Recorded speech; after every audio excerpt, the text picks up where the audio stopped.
Making an Echinacea tincture for the Apothecary cupboard is a good idea because they last for 20 years and they can be used for so many different ailments. It can be used for viral, bacterial and parasitic infections, colds, coughs, bronchitis, upper and lower respiratory conditions, conjunctivitis, tonsillitis, sinusitis, ear infections. Topically it's good for acne, chickenpox, shingles, ulcerations. It assists with urinary tract infections. It's good for swollen lymph glands, chronic fatigue, fibromyalgia, and any post-viral symptoms that you might be having. Echinacea is a perennial. All parts of the plant are usable. The roots are the most potent, however the flowers are almost as good, and you don't have to dig up the whole plant to get them. Harvest the flowers when they're at their peak in the summer and autumn. If you want to test the potency of the Echinacea plant that you'll be working with to make your tinctures, then you can taste a little bit of the plant. And if it makes your mouth water and your mouth go a little bit tingly, then you know you're working with a good plant. To make the tincture, finely cut up 130 grams of the fresh flower heads or 65 grams of dried. Use scissors or a sharp knife and really cut up the flower heads nice and fine so all of the medicinal properties can come out into the liquid. Place the herbs in a sterilised jar and pack in well.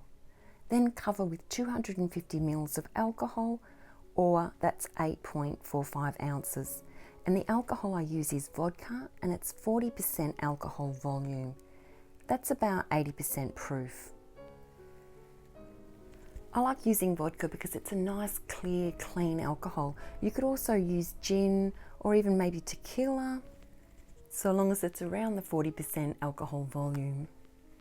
Make sure the herbs stay covered under the liquid so they don't go mouldy. You can add a weight on top if the herbs float up.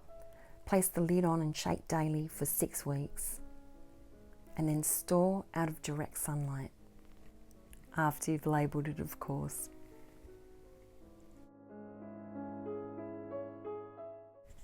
After the 6 weeks, strain out your liquid. You can leave it longer if you want, so long as the herbs are under the liquid.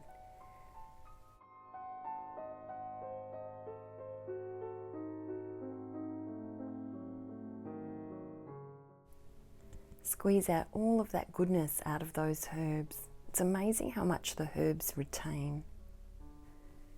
To use this tincture internally, check with your medical practitioner to make sure it's safe for you to use. For internal use, I use half a teaspoon to 1 teaspoon twice a day for adults and 3 times a day for chronic conditions.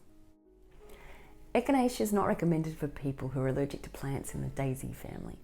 And if you've got an autoimmune disease, then you need to be cautious as well.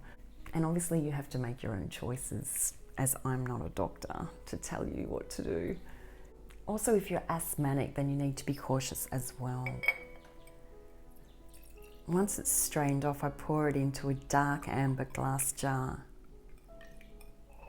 And I keep it in my apothecary cupboard so it's out of direct sunlight, and it will last for 20 years. So if I'm not using it, it's not going to go bad. So it's a really good one to have on hand for all the ailments that you could possibly use it for. And you'll be ready when you need it. To use the tincture externally, mix equal parts of the tincture with water. Put it into a spray bottle. It lasts only 3 days, so only mix up what you'll use in that time so you don't waste it. And then just spray on the area that's required. As always, I'll leave the recipe and measurements and instructions for use in the description below. If you'd like to learn more about making herbal remedies and filling your apothecary cupboard, then check out this playlist. Thanks for watching. I'll see you in the next video.